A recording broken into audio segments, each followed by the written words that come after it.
സർവമായ എന്ന സിനിമയുടെ പ്രൊമോഷൻ സമയത്ത് ഹൊറർ കോമഡിയായ ഈ സിനിമയെക്കുറിച്ച് ഇതിന്റെ അണിയറ പ്രവർത്തകർ സംസാരിച്ചത് ഒരു സത്യനന്ദിക്കാടൻ പടം എങ്ങനെ ഉണ്ടാകുമോ അതുപോലത്തെ ഒരു സിനിമയാണ് ഇത് എന്നാണ്. പതിവായി നമ്മൾ സിനിമകളിൽ കാണുന്ന ഭയപ്പെടുത്തുന്ന പ്രേതം എന്നതിൽ നിന്ന് വ്യത്യാസം ഉണ്ടാകും എന്നതായിരുന്നു ആ പറഞ്ഞതിന്റെ ചുരുക്കം.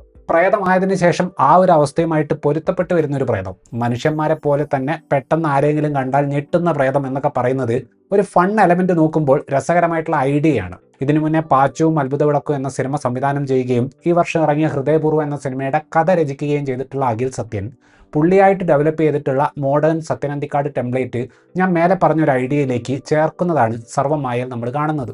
വളരെ ഗ്രൗണ്ടഡ് ആയിട്ടുള്ള സെറ്റിങ്ങും പിന്നെ കഥയിൽ ത്രൂ ഔട്ടുള്ള ഹ്യൂമറും പടത്തെ നല്ല രീതിയിൽ സഹായിക്കുന്നുണ്ട്. പക്ഷേ സട്ടിലായിട്ട് ഹ്യൂമറും കാര്യങ്ങളും അവതരിപ്പിച്ച അഖിലിന് സെന്റിമെന്റൽ ഏരിയയിലേക്ക് വരുമ്പോൾ ആ ഒരു കൈയടക്കം നിലനിർത്താൻ പറ്റുന്നില്ല.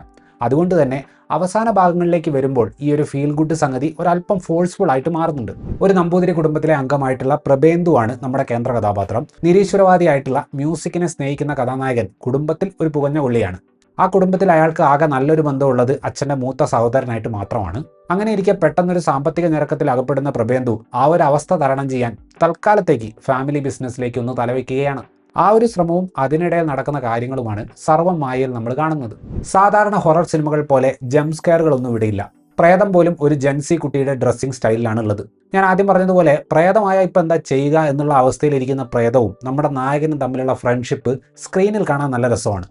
തൻ്റെ സിനിമകളിൽ സിങ്ക് സൗണ്ട് പ്രിഫർ ചെയ്യുന്ന അഖിൽ സത്യൻ അതിവിടെ ഉപയോഗിക്കുന്നതുകൊണ്ട് കോൺസെപ്റ്റ് ഫാൻറ്റസി ആണെങ്കിലും സംഭാഷണങ്ങൾക്ക് കുറച്ചുകൂടി ഒരു സ്വാഭാവികതയുണ്ട്. ഈ ഒരു സിറ്റുവേഷൻ തരുന്ന പോസിബിലിറ്റികൾ ഉപയോഗിച്ചിട്ട് സിനിമ ഹ്യൂമർ ക്രിയേറ്റ് ചെയ്യുന്നിടത്ത് ഓഡിയൻസിന് മനസ്സറിഞ്ഞ് ചിരിക്കാൻ ഒരുപാട് മൊമെന്റുകൾ ലഭിക്കുന്നുണ്ട്. ഫസ്റ്റ് ഹാഫ് കോമഡിയാണ്, സെക്കൻഡ് ഹാഫ് സെന്റിമെന്റൽ കാര്യങ്ങളാണ് എന്ന് പറയുന്ന പോലെ അല്ല ഇവിടെ തിരക്കഥ മുന്നോട്ട് പോകുന്നത്.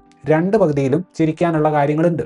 വെറും 2 സിനിമകൾ മാത്രമേ സംവിധാനം ചെയ്തിട്ടുള്ളൂവെങ്കിലും അഖിൽ സത്യന്റെ സ്റ്റോറി ഐഡിയകളുടെ ഒരു സ്വഭാവം നമുക്കിപ്പോൾ ഏറെക്കുറെ ഊഹിക്കാൻ പറ്റും. ഇന്റർവ്യൂകളിലൊക്കെ പറഞ്ഞിട്ടുള്ളതുപോലെ റിപ്പീറ്റ് വാച്ച് ചെയ്യാൻ പറ്റുന്ന കംഫർട്ട് സിനിമ ഉണ്ടാക്കാനാണ് അഖിൽ ഇത്തവണയും ശ്രമിക്കുന്നത്. പാച്ചുവും അത്ഭുതവിളക്കിൽ ഹംസധ്വനി സഹോദരനെ കുറിച്ച് സംസാരിക്കുന്ന സീൻ ഒരു ഇമോഷണൽ ഹെഫ്റ്റ് ഉള്ളതായിരുന്നു.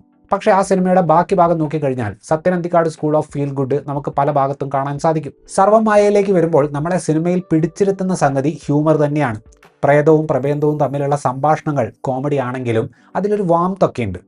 പടത്തിനൊരു ഫോർമുല സ്വഭാവം വരുന്നത് ബാക്ക് സ്റ്റോറികളിലേക്ക് കാര്യങ്ങൾ പോകുമ്പോഴാണ്. അതുവരെ കാര്യങ്ങൾ കമ്മ്യൂണിക്കേറ്റ് ചെയ്യാൻ സിനിമ സ്വീകരിച്ച മിനിമൽ രീതിയിൽ നിന്ന് വല്ലാതെ ഡയലോഗുകളിലൂടെ എല്ലാം പരത്തി പറയുന്ന ഒരു സ്വഭാവത്തിലേക്ക് സെന്റിമെന്റ്സ് കയറി വരുമ്പോൾ പടം മാറുന്നു.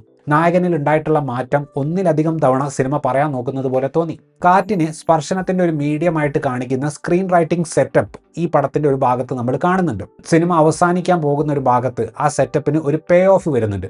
സിനിമ സത്യം പറഞ്ഞാൽ അവർക്ക് അവിടെ വെച്ച് അവസാനിപ്പിക്കാമായിരുന്നു. പക്ഷേ ഞാൻ നേരത്തെ പറഞ്ഞതുപോലെ കൂടുതൽ എക്സ്പ്ലനേഷനുകളിലേക്ക് പടം പോവുകയാണ്. ഈ സിനിമയുടെ ഏറ്റവും വലിയ പോസിറ്റീവ് എന്താണെന്ന് നിസ്സംശയം ആർക്കും പറയാവുന്ന സാധനം നിവിൻ പോളി എന്ന നടന്റെ കംഫർട്ട് സോണിലേക്കുള്ള തിരിച്ചുവരവ് തന്നെയാണ്.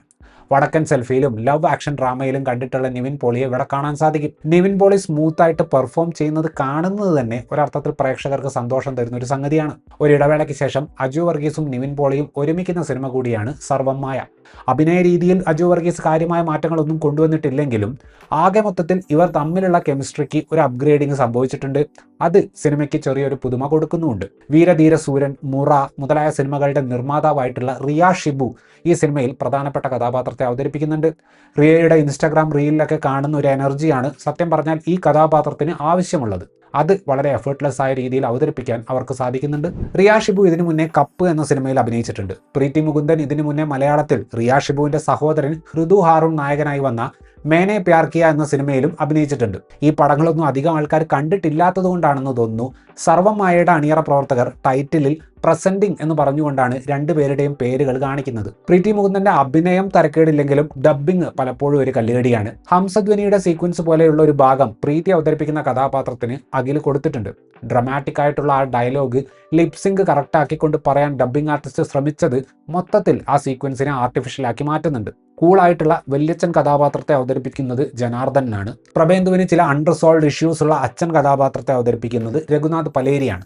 ആട്ടം എന്ന സിനിമയോടുള്ള ബഹുമാനാർത്ഥമാണെന്ന് തോന്നുന്നു അതിന്റെ സംവിധായകനായിട്ടുള്ള ആനന്ദ് ഏകർഷിക്കും അതിലെ മറ്റ് 1-2 നടന്മാർക്കും ചെറിയ റോളുകൾ അഖിൽ സത്യൻ ഈ സിനിമയിൽ കൊടുത്തിട്ടുണ്ട്.